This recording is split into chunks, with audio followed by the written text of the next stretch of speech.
Today we'll show you how to install ceiling brackets on a motorized Dresden track system. The first step is to remove the housing of your return pulley.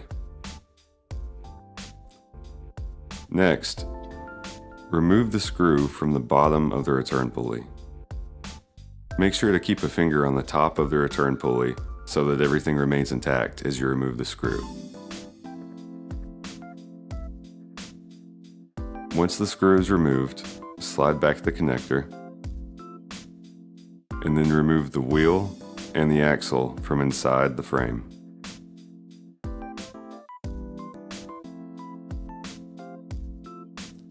Next, remove the frame and remove the connector.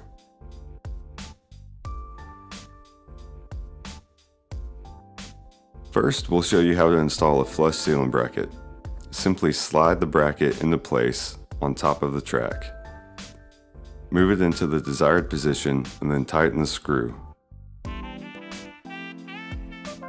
Once tightened, the only step left is to install a screw through the hole and into the ceiling. Now we'll cover the 5/8 inch extension bracket. This comes in two pieces: a housing with an included screw and a connector. For the time being, set the housing to the side. Install the connector into the top of the track, and then take the housing and install it into the ceiling in the desired location using the included screw. Once installed in the ceiling, you simply slide the connector into the housing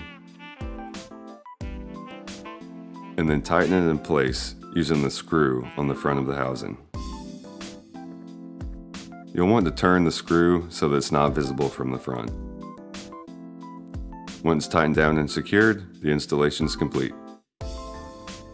Now we'll look at the standard ceiling bracket. This comes in 4 pieces: a housing, a connector, a cover plate, and a back plate. First, we'll just focus on the housing.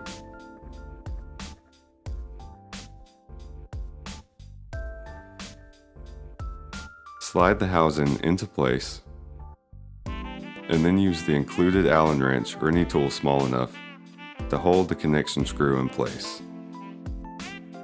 See this gold connection screw on the bottom? Ensure that it stays in place as you twist the housing, which tightens it in place. Now once secured, take the back plate and install it into the ceiling using the 3 included screws.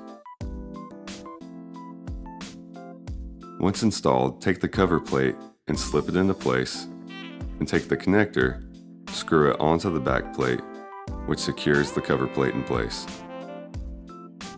Now, with the whole unit installed, you simply slide the housing over the connector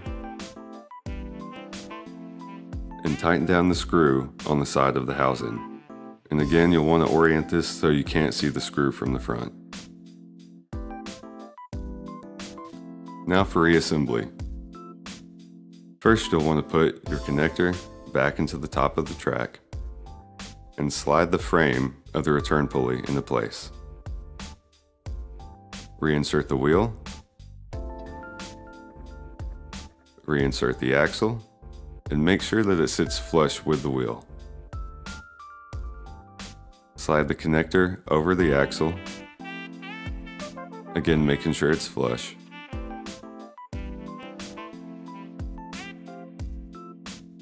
And now, reinsert the screw into the bottom of the return pulley. And again, you'll want to use the finger to make sure that everything stays intact as you do this.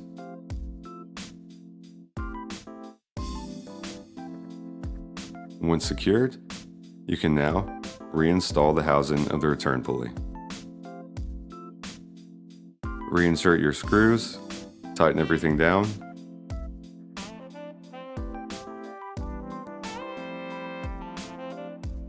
and your reassembly is complete.